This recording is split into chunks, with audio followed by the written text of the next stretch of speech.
Anyhow, okay.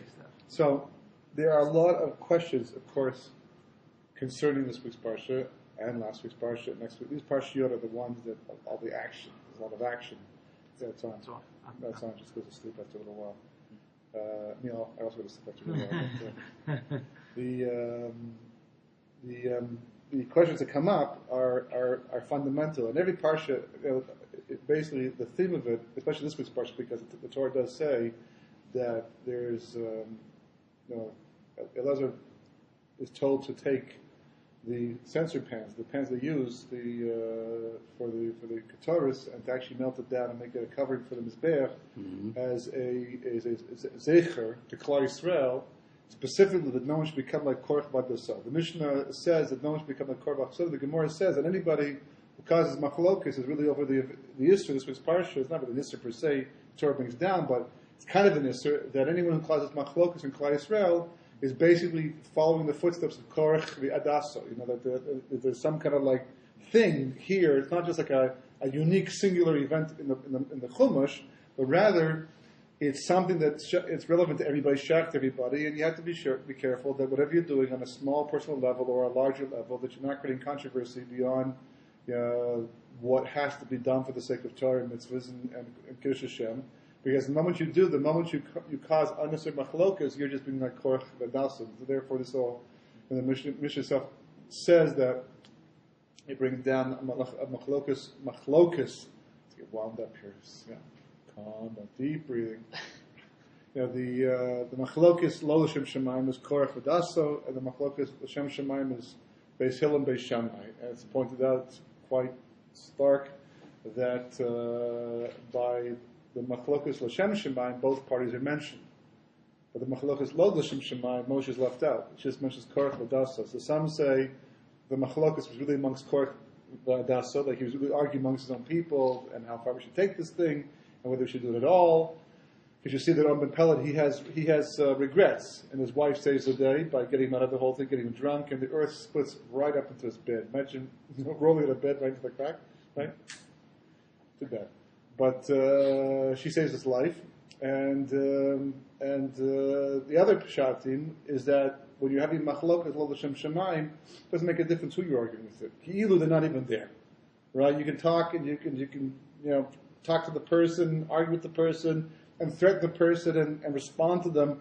But in reality, you're not hearing a word they're saying. You're not really responding to an individual. It's ki'ilu in your own personalized world, and therefore the Mishnah makes a point of saying that when you argue lo l'shem shemaim, it really doesn't make a difference who the other person is, and that's the reason why he was able to argue with Moshe Rabbeinu, because it's a very risky thing. All these parshiyot, you have to ask one specific question. It's very important, because we tend to read these parshas the way they're given over as if they were written by Moshe Rabbeinu, meaning that it's his perspective. And really, it's a Kodesh Baruch Hu telling Moshe Rabbeinu what to write down. So it's really Kodesh Baruch Hu's perspective. So we're seeing the Torah through a Kodesh Baruch Hu's eyes. So when he writes about Korach, Vikach Korach, so that's a Kodesh Baruch Hu's, him telling us who Korach really was. But had we been there, it would have been so pashut. It would have looked like Gedolei Dor arguing.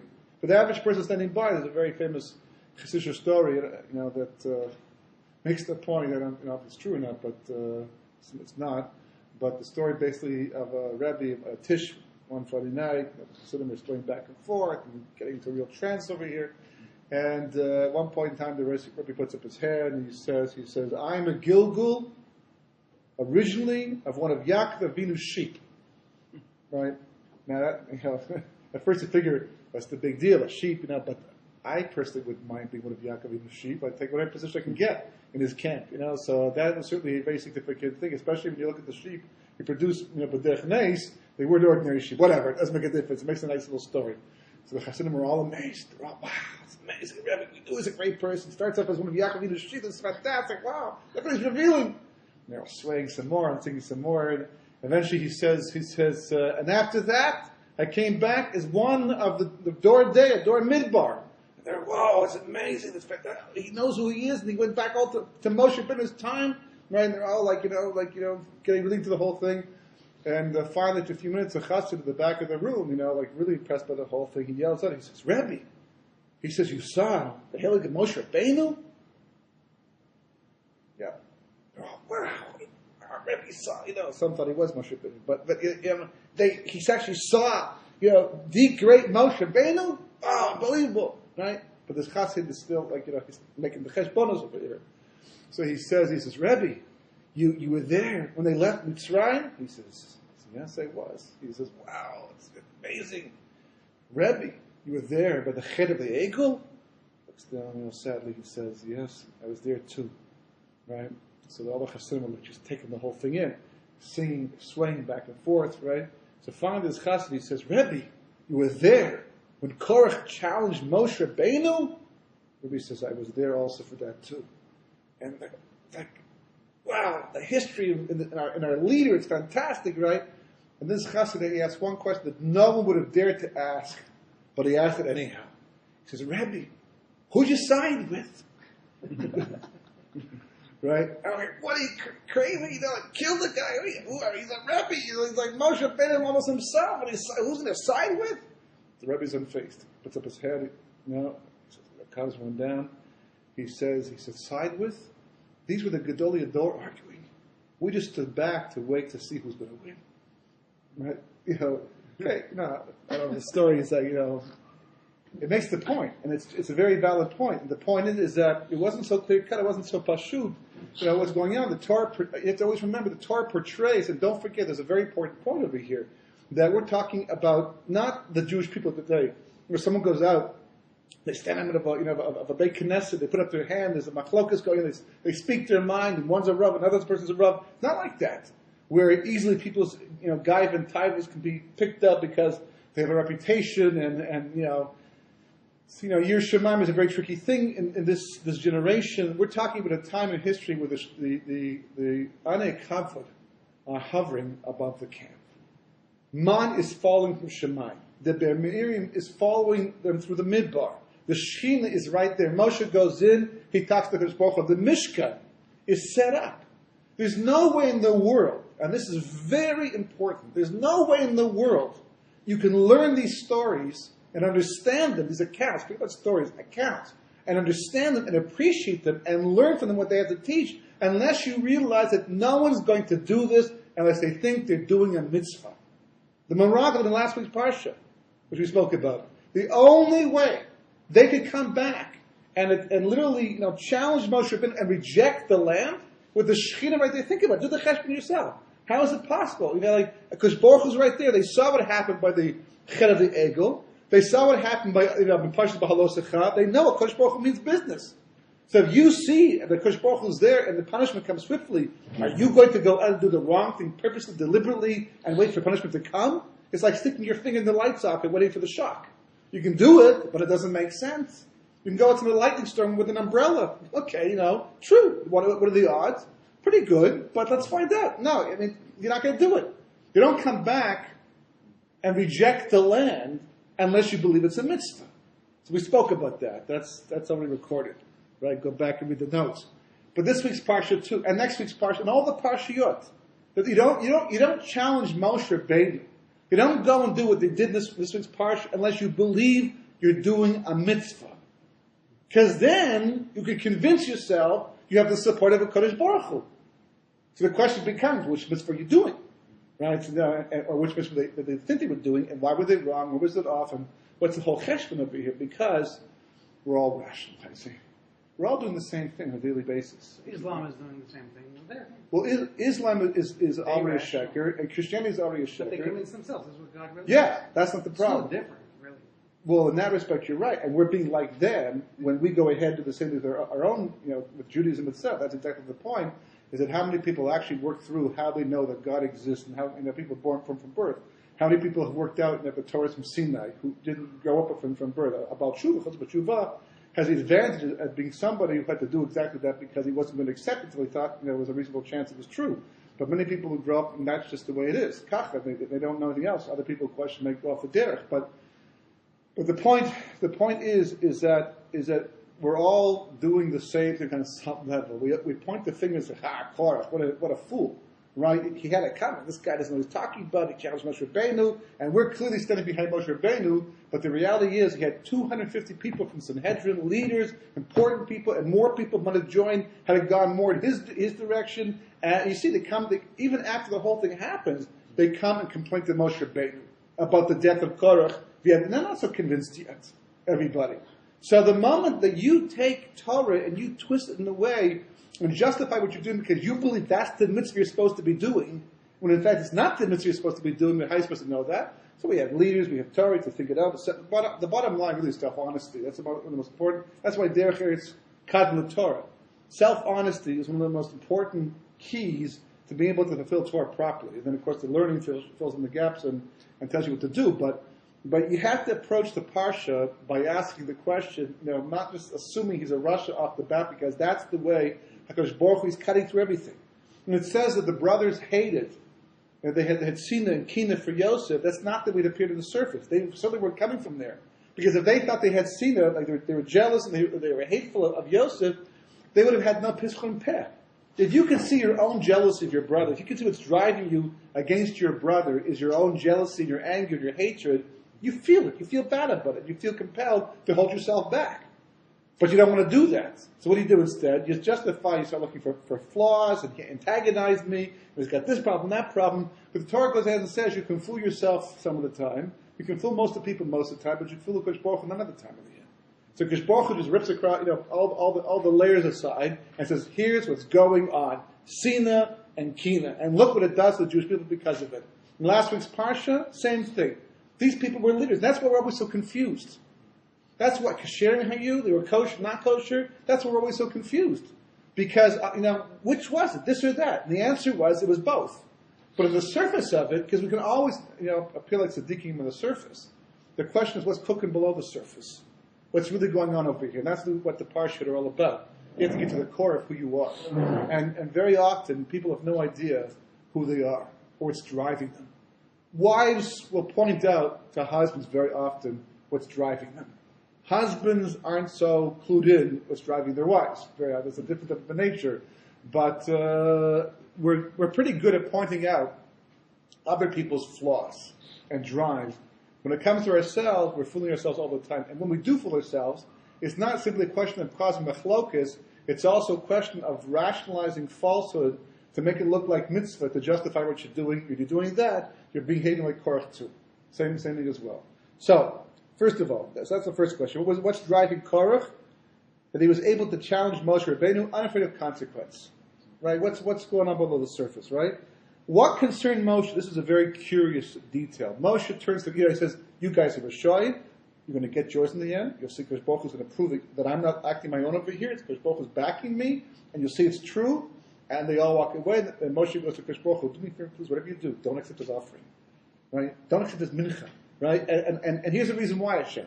I've taken nothing from the public booty. I could take a salary over here. If I wanted to, I could be in the payroll and be justified. I work for the public office over here. I could be on the payroll. Rabbis get great salaries in North America. Why should Moshe Rabbeinu get a great salary too? Right? He could easily. I don't do that. Even the donkey, even the car I drive, I bought myself. Right? It's Ford donkey power. Right? But beyond that, it's like, why? Why does Moshe Rabbeinu feel compelled, A, to ask the Kodesh Baruch Hu not to accept Korach's mincha offering, and B, why does he have to justify that request if he's really a Rasha, Korach, by saying, and don't do it because you know that I have taken nothing from anybody around here. What is it to justify himself? Very, very curious detail. Okay? Why was the opening of the earth the response to Korach's Avera? There was chet to what they do. Why? There's lots of ways. If a lightning bolt comes down from the sky, when I snap my fingers, you will know this is from Shemaim, right? If I like wiggle my nose, you all drop dead from plague, right? It's like the miraculous, you'll know it's from Shemaim. Why is the earth opening up? Which is not, by the way, a new creation, because one of the things that the Mishnah says, it was created at the time of Ma'aseh Bereshit, so the earth was destined to open up anyhow, so that's so new. This hasn't been used yet, so I guess it's new in that respect. You can buy a pair of shoes on the shelf for 2 years, you still call it new, right? So there's a new, old miracle in the end. And why is that Kosh Baruch Hu's response? Why does it go back to my separations, and why does Moshe invoke that specifically as a way to take away Korach? Okay? Why was the Ketores chosen as the vehicle to verify who was right? Why that specific, another offering? There's lots of mitzvahs that the Kohanim do that you could, that they eating Kodashim as well, for example, things that Kohen can do that the Stam of Balabais can't do. So there's lots of ways. Why is Ketores the main thing? What connection is there between the Taryag of the Ketores and the Taryag of Tzitzis? Last week's Parsha, we're told, then the Parsha, the mitzvah Tzitzis, Rashi points out the very complicated cheshbon about how we get the 613 mitzvahs. How the Tzitzis you wear are supposed to remind you of Taryag mitzvot. It's not so much. You got the 8 strings, the knots, and this thing, and the gematria. You add all it up, right? How does that go again? He's like, you're walking in the street, holding, he says, right, here's the 13, and what's, it's like, it's just really, it's like not so simple, but it's Taryag, right? Likewise, Rashi points out in Parshas BaMidbar, I think, was it back there? Or Parshas Naso, one of the Parshas at the beginning. He also says the Ketores, the Gematria Ketores is also Taryag. Well, you have to switch a few letters around to make it work out that way, because in Ashbash you have letters that the Aleph corresponds to the top, and you can move things around. And once we're fiddling around with the Torahs, and we change a few, not all the letters, just a few of them, by the way, which is very, very peculiar gematria. Usually it's either all or nothing. But if that's what you want to do, we're prepared to accept it because Rashi is saying it, and he's got a Masorah for it, and it's also Taryag. And of course, Korach comes to Moshe Rabbeinu at the beginning of the parsha, and says, if a beg is kulo techelis, there's a required tzitzis. Of course, the answer is obviously yes, because it has nothing to do with what the beg is doing in terms of techelis. It must be techelis on your tzitzis. So he says that that's the case, but he's making his meramis to the fact that kulam kadoshim, we're all kadoshim. And he's making the point that nobody needs to be held superior over somebody else. And you should know he's not so wrong. It's just that the timing is wrong. Very often, a lot of these people, the thing they say is not so off, but the timing is off. And when it comes to life, timing is everything. If you, not everything, but a good large part, if you happen to be on the road 1 second too long as a car is going by, that's an accident. If you get out 1 second early, you're safe. Life comes down to moments and timing. Timing, like a good joke, timing is a tremendous important part of the entire equation. So, what's the connection between the Taryag of that and the Taryag of the Ketores itself? Okay, and I'll get a chance to answer these questions, but it's certainly worth putting them out in the first place, right? What was the dialogue? If you look at really learning Rashi, it's actually Gemara, but if you're learning Rashi, he brings the dialogue down that we know that the Malach HaMavis taught Moshe Rabbeinu that the Ketores stops a Megefa. That's when Moshe went to Shemayim, everybody liked Moshe so much, they all revealed some kind of secret to him. And the Malach HaMavis was the one who said, you should know, if ever Megefa breaks out, use Ketores, that will stop it. So Aaron goes ahead and does it. And the Malach HaMavis is, killing people at the same time Aaron's trying to save them with the Ketores. And they bump into each other along the way. And the Malach HaMavis, he says, get out of my way, I've got to kill these people with Kosh Baruch Hu who told me to do it. And Aaron says, you can't do it because the Ketores, Moshe said, use the Ketores to stop it. And the Malach HaMavis says, yeah, but I work for God. And Aaron says, well, Moshe also works for God. He would, whatever Moshe says, it comes from, comes from Kosh Baruch Hu too. Look, they're talking right now. Let's go over and talk to them and see who's right over here. Malach HaMavis, interesting dialogue. Well, like what? Who needs it, right? And as Rashi points out, that the Malach HaMavis, even though it's true the Ketores does work, it does work to save people. Still, there was a gezerah, there was a decree, and the Kosh Baruch Hu was prepared to fulfill it. And that's we'll get to that part soon. But that's part of the question we can ask as well. Okay. So what? It's just a side question. Why did Korach, and not just him, by the way, but the Tzedukim themselves, later on, will go ahead and they will, at the time of Bai Sheni, they will pay good money to become Kohen Gadol. They go through like 80 of them in like a very short period of time because each one goes in every year and changes the avoda. I mean, silly people. Learn from the last guy, pick up the message. Each year they go in and they change the avoda according to how they understand that Torah Shabbat Peh. They die. Got to pull them up by rope. New Kohen Gadol, they're buying it. They're paying, Yanai or whoever to purchase it. But come on, folks. If you have money to buy something, why the Kohen Gadol? buy the Malchus or something like that, become CEO of some major company. But the Kohen Gadol, he walks around in bare feet, you know that? He doesn't go out of the base of Mikdash he stays in the base of Mikdash all year round. He can't even go out to bury his parents in the end. And he's got to observe the laws of Tumah V'Tahara that you can't imagine. I mean, it's not an easy life at all. It's like there's a lot of glory involved in the whole thing. But you have to be cut out for it. I mean, why buy that of all the things? Why become that of all things? Become the king. Become a leader. Become a macher somewhere where you have power, real power, in everyday life, and you can do what you do best. Manipulate people using your money. But to go ahead and buy the kahuna, why? Why do you want that of all things? Okay? Then, right, just as a side issue, that it's interesting because, Yaakov Avinu, points out he doesn't want to be part of, Korach's, Ada later on in history. He sees what's going to come down. It's interesting because you have two Levium and the reactions are different. You have Korach basically because he goes down to Sheol in the end, and you have Pinchas who goes ahead and rectifies things and actually becomes not only Kanoi and does what has to be done to save Klal Yisrael, but he actually evolves eventually as he absorbs Neshamas and becomes Eliyahu Navi. He gets Brisi Shalom, which is the exact opposite of what Korach gets. He gets Machlokas, and he's creating Machlokas, and Pinchas gets Brisi Shalom. They're both Leviums. They're both different approaches that have totally different directions. On the surface of it, they don't look so much different, but there's obviously a big, major, fundamental difference. The question is, what actually is it, right? And then there's a side thing that the Baal Turin points out, that the whole thing of the Shkedim and the Gematria Shkedim is equal to the Gematria of Chashmonayim, because the Shkedim were to allude to the Chashmonayim. What's that about? Who needs that? Is that just an interesting detail along the way? I'm sure the Shkedim of the Gematria puts a lot of important words in Jewish Hashkafa, liturgy, things like that. Why that for the Chashmonayim? So that, I don't forget to that in the end, but to be able to understand it, just at least open up the whole discussion, you have to understand who Korach was. So the Rizal says the following in Shar Gagul. It says, Korach, the son of Yitzhar, was from the level of the Ruach of Cain, the side of evil, as the verse indicates, and Korach took. See there. The evil Ruach of Cain was enclosed in him, and therefore he accused Hevel, his brother, who was Moshe Rabbeinu, right? Moshe Rabbeinu was the Gilgal of Hevel. Moshe stands for Moshe Sheis Hevel, right? That's what Moshe stands for. Each one was the Gilgal, eventually became Moshe. And Cain was the Gilgal of, Korach was the Gilgal of Cain. Korach thought he had rectified Cain the firstborn, and therefore he tried to overcome Moshe, who was Hevel. However, he had erred in this because the tikkun of Cain could not have come through Korach, since he was from the evil side. Rather, it could only come through his descendant Shmuel HaNavi, who also came from Cain. A lot of people came from Cain.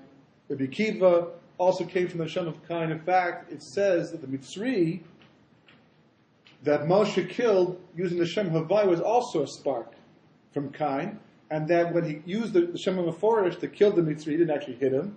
He just mentioned the Shem HaMeforish and caused the Mitzri to drop dead. At that point, that rectified the Nitzotz of Cain that was in the Mitzri, and that Nitzotz went to Yisro, which is what caused him to convert eventually to Yiddishkeit and come back. And that's what he comes. The Rizal points out. What does he say? What does he say to Moshe when he comes to Parshas Yisro? He comes to try to get back into the camp. What's the word he used?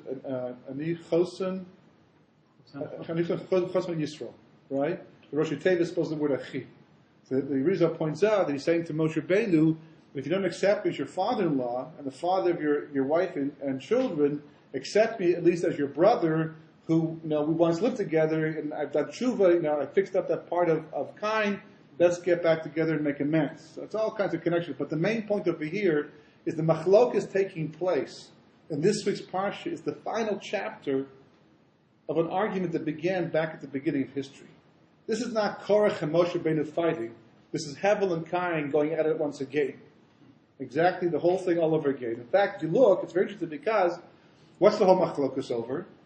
Back at the beginning, between Cain and Hevel, what are they arguing about? What's the whole thing revolve around? A korban, right? It's according to the Medrash, Adam Marisha was the 15th of Nisan or the 14th of Nisan when they offered this thing, because Adam Marisha told them that this is going to be in the future a very important day. It's a time of Gula for Klal Yisrael. I don't know exactly what she told them. The Medrash says that he was aware of the fact that in the future would be a day to bring a korban, go bring a korban, and it was really korban pesach that was supposed to, or at least an allusion to korban pesach that they actually were bringing at that time. So, what happens? So Cain goes ahead, amazingly, right, and he brings shvach. Shvach, just doesn't bring the best. Kosh Baruch Hu blesses him. He gives him good stuff, gives him all kinds of bounty. He's got tons of bracha, but he brings some korban to Kosh Baruch Hu. It's the lesser of what he ever has. The stuff he doesn't mind giving away in the end. What does Hevel do in the end? Hevel, he brings the best, right? So according to the Medrash, this is one of the reasons why shatnez is an isser, because what's shatnez is a mixture of wool and linen. So what did Hevel bring? Hevel brought sheep, right? Well, that was the wool part, right? And what did Cain bring? He brought flax, which is the linen part. So because it did mix at the beginning, so to remind yourselves of what went wrong historically, we don't wear. That's one of the reasons given for shat, even though it's a chok. But that's one of the reasons given down by the Medrash as to why shatnez is a problem in the first place. Obviously, there's deeper reasons, but that's an allusion to the idea. But the point, the upshot over here is that the machlok is taking place today is just a replication. So therefore, the same way it was a monetary issue back at the beginning, it should be that way here as well. It doesn't seem that way on the surface of it. On the surface, they're arguing about the fact that Korach says that there's too much power in the hands of Moshe and his family, nepotism. Other people deserve to be part of the leadership over here, and he was skipped over. There's a whole cheshbon. And second of all, this argument about everyone's kadosh has a source, because the Torah says Parshat Yisro, right? That Kosh Baruch Hu says that we do Torah mitzvahs, live by Torah mitzvahs, and we'll be in Am Segula. Or first it says Ramlechas Kohanim. We are a nation of priests. The entire Jewish nation is kadosh. It's true. There's a basis for his argument, and that's what's pulling people in. And that's what they're here. This man looks like a tzaddik on the surface of it. Everybody believes he's the man of the people. And he stands up for everybody. And Moshe, he's important. He's Talmid Chacham, but who says he's a good leader? Maybe he should be back in the basement just answering shilas and halacha. But who says he's the one to appoint who will lead the nation? This guy is somebody who feels the people. He feels where they're coming from. He's protecting us, standing up for us. He wants to it's power sharing. They can't see what's going on below the surface, but Moshe does. Because he knows who this person is. He knows that he's Havel, and he's Cain, and he knows what Cain's all about. It's right in Cain's name. What does Chava say? Chava says that I'm going to call him Cain because she was Kaina and Ish Makosh Baruch Hu. Kinyan, acquisition, possessions are an inherent part of who Cain is. He's all about money. And that's what the Medrash says. The Medrash says the following thing. Gemara in Pesachim, right? It says, right? It says, Yosef hid, Rabbi Chanina said, Yosef hid 3 treasures in Egypt. One was revealed to Korach, one to Ninus, right? And one is intact for the righteous in the future. Rish Lakish said, and he quotes a passage from Koheles, I have seen a grievous evil under the sun. Wealth hoarded to the harm of its owners. Right? Money that's accumulated just for the sake of just accumulation. Today, that's a very common thing. People just accumulate money for the sake of having lots of it. But, to what end? To what purpose? It just gets a person more involved in the physical world. Koheles is talking about Korach, says Rish Lakish, right? So Rashi explains in the first of the Gemara there, he says, well, because of his wealth, he became proud and was removed from the world. So Korach's wealth was the cause of his problems. Later on, the pasuk Devarim says, when Kosh Baruch Hu reminds us once again what we saw and witnessed, he says, when you saw Das of Aviram and everybody go down into the earth, because and all that was by their feet. And the Gemara says, what's all by their feet? What's that talking about? It's talking about their wealth. Because wealth gives a person feet to stand on. It provides independence. It's a good thing. It can be a wonderful thing, except if a person gets too involved with it and too obsessed with it, it can drag the person down, which is what happened to Korach. So Korach was in fact money driven. The only question is, what does it have to do with the Kohen Gadol? It's exact opposite. If you're money driven, it's like you want more wealth. There's lots of ways to do that. In the Midbar, without going ahead, they can. What's the Kahuna have to do with it specifically? The church. Good point. But we're not dealing with the church right now. Yeah, it is a business, but the Kohen Gadol. But we're going to assume that if you're the holy man, you can get people to pay. Right. But the Kohen Gadol wasn't doing that. But in that world, you are. Just talking to someone. Kohen got things. Kohen got booty. Oh. So what does the Gemara say? The Mishnah says in Yuma, right, that when it came to the third pious, they see the fing fong foo to find who's going to do the next avoda, right? Certain ones you could come back for more than once, except the Ketores. The Ketores, the only people who applied to the Ketores to be part of the lottery was a Kohen who had not yet done it before. Why? Because the Ketores was misasher person. It made a person wealthy. Doing the Ketores, preparing it, whatever, actually was a school to become wealthy. It must have been successful because everybody wanted to do it. And you couldn't repeat it. The Gemara goes even further than that. It's an amazing thing. The Gemara says, right, it says, it is taught in the Brisa, the Kohen Gadol of his brothers, right? The pasuk from the Yikra, where it says that it's the Kohen Gadol, right? Let's see, that's from the pasuk. It's Kohen Gadol me'achiv, but it's all pasuk about Kohen Gadol and Parshas Emor, right? And as the Gemara darshans out, right? What does it mean? Kohen Gadol. He said he has to be Kohen and Gadol. What's the Gadol part? The Gemara says he should be greater than his brothers in strength, beauty, wisdom, and wealth. And the Gemara doesn't stop there. The Gemara says, right, others say, how do we know that if he does not have, his brother should increase it for him? If this person becomes Kohen Gadol because he has the qualifications, except for one problem, he doesn't have much money. What does the Gemara say has to happen? His brothers, the Kohanim, have to make him rich. Right. They give him all kinds of wealth. They have to make him wealthier than all of the Kohanim. Turns out the Kohen Gadol, as holy and as spiritual person as he was, and certainly he was. Our Kohen, the real Kohanim, Gedolim, who did the job properly, they weren't interested in all of that. Just like Moshe wasn't interested in beauty and being handsome, or Nevi'im for that matter, and wealth. It wasn't for them. They personally didn't require it. But that's what impresses people. The Torah takes into account because Moshe broke the Luchos Rishonos, because he broke the first Luchos, we're holding a lower level, and this level, we're impressed by people who have lots of money. We're impressed by handsome people. We're impressed by people who are taller, strong. These meek people don't, chachma, it's all combined together. The Kohen Gadol has to be an impressive person, not for himself, but for everybody else. And if he is for everybody else, right, or if he's lacking certain things, they give him what they can to make him become a Gadol. So in the end, it turns out that being Kohen Gadol is a good business. Not L'Shem Shemayim.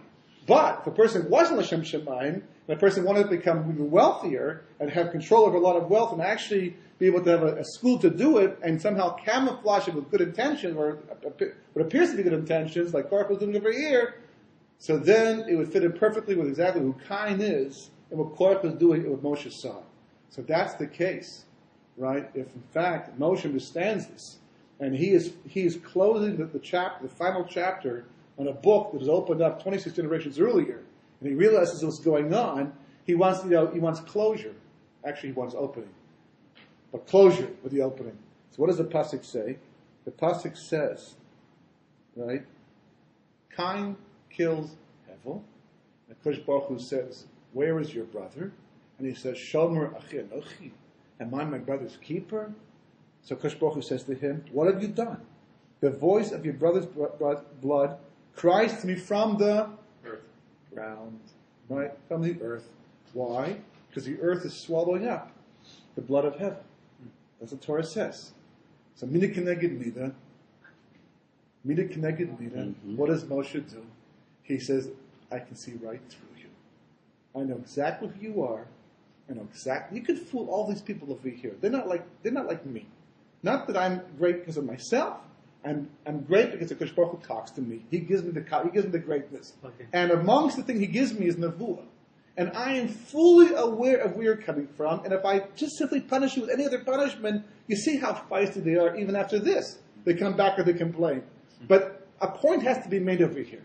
And the point is that this is not Korach fighting on behalf of the people. This is Cain fighting on behalf of himself. And to make the point, Cain, right, I'm going to show you that if the earth swallows you up, just like the earth once swallowed my blood up at the beginning, mida keneged mida, that shows you're kind, and that's what it's all about in the first place. That's exactly what happens. And Korach goes down, and that's the end of the story. The story of Hevel, Cain and Hevel is closed once and for all. Well, kind of, not completely. Because Korach wasn't really killed yet. The Gemara says that once every 30 days, there was this Arab who could take you to the desert, he could show you the crack of the ground where they were.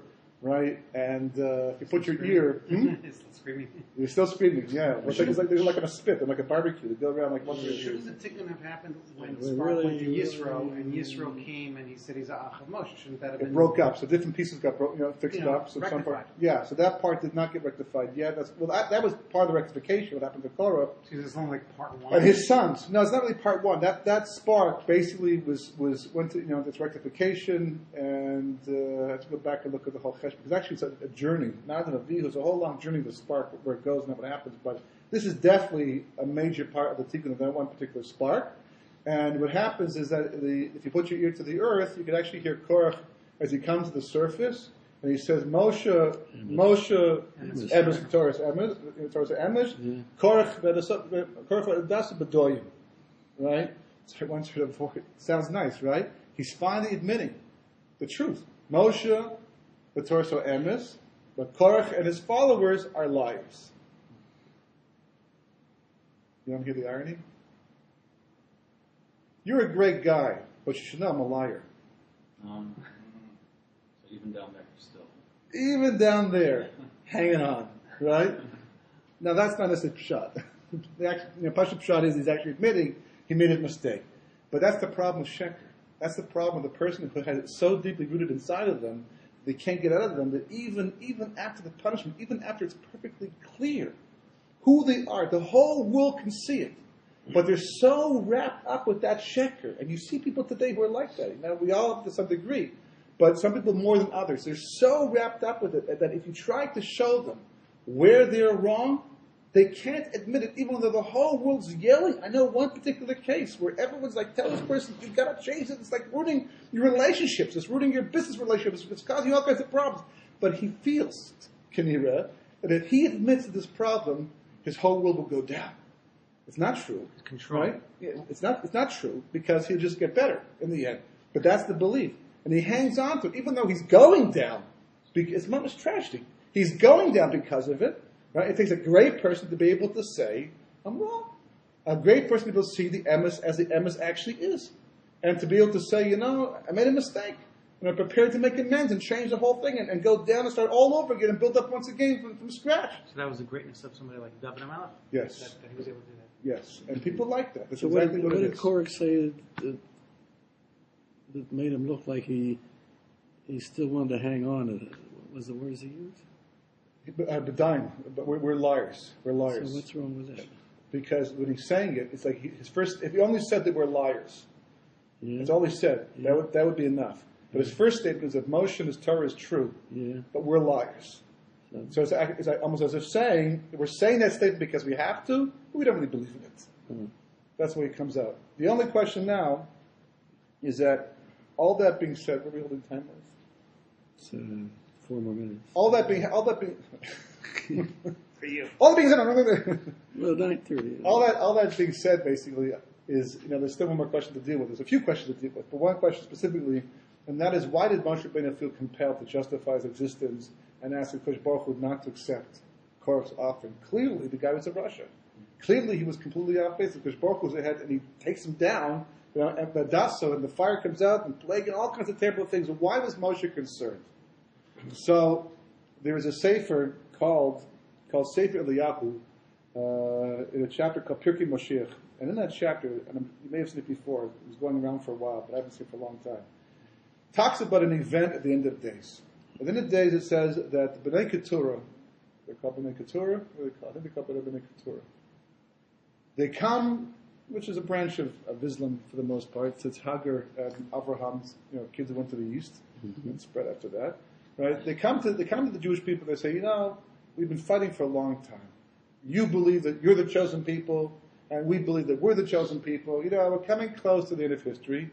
Let's find out what God says in all of this. Right? You and I will bring a korban to Har Bayis. We may mock the korban on Har Bayis, and whose ever sacrifice is accepted min Shemayim, that's the true religion, and the other group has to convert to their religion.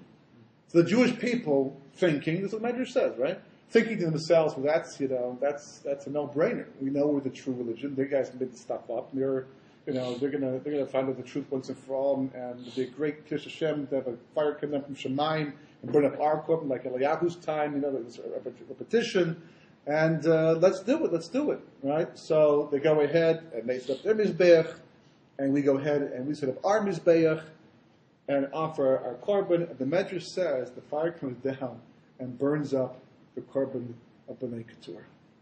And you don't hear, "Oi, missed." You don't hear that from Shemayim, right? It's deliberate. It burns up, and the Medrash says there'll be many converts to Islam on that day. That's what the Medrash says. A small group will say that can't be. I don't understand, but it's not honest, right? They say Shema Yisrael Hashem Elokeinu Hashem Echad, and they run up to the Midbar and they hide because they're not going to convert, no matter what they just saw. It's a quirk of history, but they're not going to be makabel. Torah is true, and that's the bottom line. No matter what we just saw over here, we're not giving up. It says for 45 days they had the Midbar. Eventually Mashiach is Megali himself. Turns out the whole thing was just one big Messiah. One last big test. Rashi says in Iyov on Lameches Yud Gimel, plus Yud Gimel. Because Baruch was chastising Iyov. One of the things he says, have you ever picked up the world by its corners and shaken it out? What's that talking about? So Rashi says that talks about the future. The end of days, this is where you may have heard of very variations of this idea. First Baruch will take the rope and hold it around the world and shake it, the strong will hang on, the weak will fall off. It's obviously an Emunah issue. Right? So the Medrash is basically based upon, or this idea, this variation is based upon this Rashi, where Baruch will take the earth at the end of days and he'll shake it more and more and more as Mashiach comes, and those who are strong will hang on, and those who are weak will fall off. Again, meaning what? That things will happen that will test our emunah more and more. You lose Gush Katif, this thing happens, the world is back to 6-7 borders, our own people fight against. It's like things that really push to the point where it's like, Jonathan Pollard can't get out of jail even to bury his, first to see his father, to bury his father. I mean, sickness, illnesses, the machla, you cannot believe how much illness is hitting the Jewish people today. I just heard a story today. It was told by a woman whose son, unfortunately, was just diagnosed with a very, with brainstem cancer. Very, very serious thing. And she was told by somebody else that in a cancer ward, I think in New York, a non-Jewish doctor, he said, all of my patients are Jews. They're all suffering from cancer. He says, when are you guys going to get the message? There's something you're doing wrong over here. The Jewish people should not be affected like this. And we have not been affected before the past as much as we are right now. It pushes the immune. It's complicated. It's difficult. As things happen today, the Klal Yisrael and to the world in general, bad people surviving and getting away with murder literally while good people suffer. It's ongoing. And that's a Kodesh Baruch Hu taking the earth from the four corners and shaking it up because of Nisayan. So Moshe says to Kodesh Baruch Hu, there are a lot of people standing back and watching what's happening. And they should be watching. Automatically, they should be lining up behind me. They should be saying, I shouldn't have to do this. The people should be saying, Korach, go back to your apartment where you belong. Keep your mouth closed. Don't get involved. We don't believe you're not right. No one should be following. This is Moshe Rabbeinu. How many times does Moshe to prove himself to the people? Because the miracles, what's going on? Why are people quiet? Where is everybody?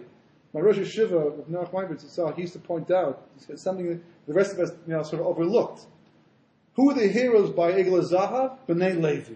They're the ones who go out, they kill their brothers and 3,000 people. The Persian camp are the people involved in the golden calf. So if Noach used to ask, he says, where were they before Moshe came down? Where were they? Right? Why did Moshe have to what's the word, to get them going? No, there's a stronger word when you... Motivate. No, there's a stronger word. But that's the idea. Why did Moshe have to get them going, light their fire? Once he did, they went, right? What's the word? Insight. There's another word. Look, that's more of a negative connotation, but it's like not emblazoned. What's golden power? You get the idea. You can look at Fire. Why did he have fire? No, there's a word where you it's like you, not emblazoned. You know what I mean? Okay. Why did he have to do? Where were they before that? So Moshe says the same thing over here. Where is everybody? Why am I standing here having to make the point, invoke another miracle to prove the truth of who I am and what I'm doing and who I'm doing it for? Because Baruch Hu, don't turn this into a Messiah. Please, I'm asking you, don't accept his offering. You're not going to do it because of the fact he's zocher to it, but you may do it to see how many Jews will throw their hat in with this guy, this Russia, and then more people be chayiv misa because they're rebelling against me. Don't do that, please. These people are weak. You're studying for Klal Yisrael. And if it's not in their schus, look, due to my schus, I have taken nothing. I've been mostly nefesh to the people from the very beginning. It's all of my own personal cheshbon. Please don't do it. That's what's bothering him. Because he knows that Kosh Baruch Hu could turn the entire thing to a big Nisoyan and challenge the people. You have to know what's right. You have to know what's true. You have to be Hashem strong. know that the Jews were weak and why is he second guessing Hashem that Hashem doesn't realize it's on his own? Because sometimes that's what, if you look at the story a large part is more about Moshe than about Klal Yisrael. And it's always about that. The Jewish history, for the most part, is about the leaders. Not so much the individuals. The individuals are in Kosh Baruch Hu's hands. They're like the sheep being moved around from place to place. They're like the pawns, whatever the case may be. But the leaders, right? And how much responsibility are you prepared to take? So just like our singer, Moshe says, if you won't forgive them, take me from, scratch me from your book. So Kosh Baruch Hu, when he changed his mind, he said, okay, fine. Since you're putting me in a corner like that, you're threatening me like that, okay, well, instead we'll test him the whole thing. It wasn't about, because Baruch Hu knew exactly from the beginning, but Moshe had to get to the point where he was so self-sacrificing for Klal Yisrael, they could say anything like that, but that would make it possible for him to go on and be the leader of Klal Yisrael. Likewise here as well. But, on the other hand, in order to be able to do that, you have to believe there's a possibility that this can come true. So Moshe saw the potential. He saw this it could be used as a test, and rather than wait to find out, he began to plead it in advance. Not because he thought that Korach had any schus whatsoever to be accepted, but primarily because of the fact he was worried that because of the fact that people were quiet, that Kosh Baruch Hu might, like the end of the day, turn to Messiah, and therefore more people become chayiv as opposed to Zakai. Okay, there's more questions, but that's the basic.